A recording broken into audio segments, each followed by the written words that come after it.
प्रभाग क्रमांक 7 मध्ये अनुभवावर विश्वास. हिमगौरी आहेर आडके यांच्या कामगिरीला नागरिकांची पसंती.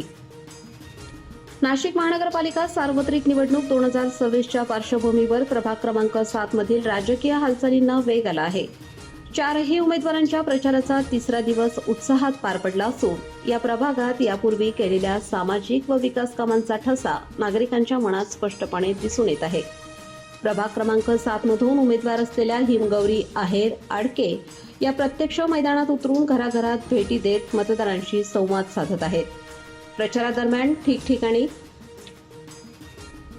नागरिकांनी अनेक तक्रारी मांडण्याऐवजी त्यांनी आतापर्यंत केलेल्या कामांचा उल्लेख करत समाधान व्यक्त केले. अडचणीच्या काळात दिलेली मदत, वेळोवेळी केलेले मार्गदर्शन आणि कायम उपलब्ध राहिलेला आधार नागरिक आवर्जून सांगत होते. विशेषतः कोरोना महामारीसारख्या कठीण काळात हिमगौरी आहेर आडके यांच्या मार्गदर्शनाखाली डॉक्टर योगेश पाटील यांनी अनेक गरजू रुग्णांना वैद्यकीय सेवा पुरवल्याची आठवण नागरिकांनी करून दिली.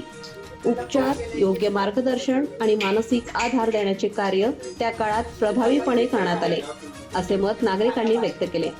यापूर्वी केलेल्या कामांच्या जोरावरच हिमगौरी आहेर आडके पुन्हा एकदा जनतेशी थेट संवाद साधत विकासाचा विश्वास अधिक दृढ करण्याचा प्रयत्न करत आहेत.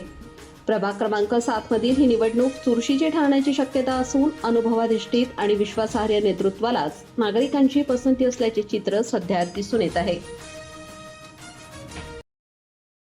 नाशिक सार्वत्रिक निवडणूक 2026च्या बिगुल वाजतात आता जोरदार प्रचाराला सुरुवात झाली आहे.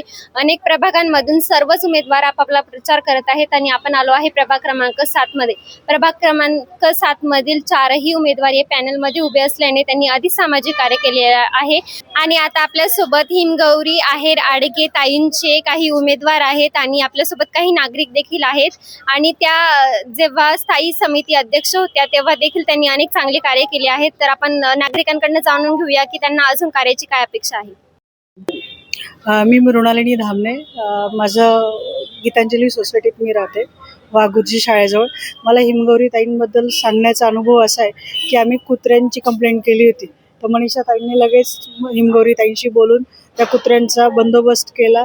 आणि थँक्स, असेच उमेदवार हवे आपल्याला की जेणेकरून समाजाच्या ज्या काही छोट्या मोठ्या समस्या असतील त्या लगेच सोडवल्या जातील. वेगवेगळ्या प्रकारचे फॉर्म त्यांच्या कार्यालयात नेहमी भरून दिले जातात. त्यांना सहकार्य असतं. त्यांचे नंतर पाण्याचा प्रॉब्लेम जो होता तो सॉर्ट आउट केला. गीतांजलीत बऱ्याच पाण्याची समस्या होती, तर त्यांनी पाण्याच्या टाकीचं पण आता काम सुरू केलेलं आहे आणि संपन्न झालेलं आहे ते पण. तर ते हिमगौरी ताईंच्याच सहकार्यामुळे झालेलं आहे. असेच उमेदवार हवे की जेणेकरून समाजाची कामं करतील.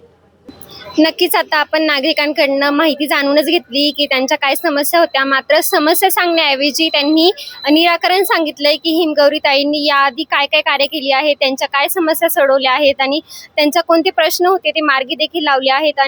त्यांच्या कार्यालयामध्ये अनेक प्रकारचे फॉर्म देखील भरून दिले जातातच आणि असंच कार्य ते नेहमी करतच राहणारे. जर त्यांना ही सुवर्ण संधी प्राप्त झाली तर नक्कीच ते प्रभागाचा विकास घडवून आणतीलच आणि त्यांनी आपल्याला जी माहिती दिली त्याबद्दल त्यांचे धन्यवाद. आपण अनेक नागरिकांकडनं जाणून घेतलं आणि त्यांच्या समस्यांचं ताईंनी अनेक वर्षांपासून अनेक काळांपासून निराकरण देखील केलं आहे. आणि ही झाली गोष्ट आनंदाची, मात्र जी दुःखाचा काळ होता त्यावेळी देखील ताईंच्या मार्गदर्शनाखाली अनेक असे रुग्ण बरे देखील झाले आहेत. आणि ताईंनी मार्गदर्शन केल्याप्रमाणेच त्यांच्या मार्गदर्शनाखाली योगेश आहेर पाटील यांनी कोरोना काळात अनेक रुग्णांना उपचार देखील दिला आहे. तर आपल्यासोबत ते डॉक्टर आहेत ज्यांनी त्या अनेक रुग्णांना जो जीवनदान दिला आहे, ते डॉक्टर आहेत आपल्यासोबत. तर आपण त्यांच्याकडनं जाणून घेऊया. डॉक्टर योगेश पाटील आहे. मॅडमांचे भरपूर फोन यायचे कोविड काळामध्ये पेशंट्सच्या संदर्भात.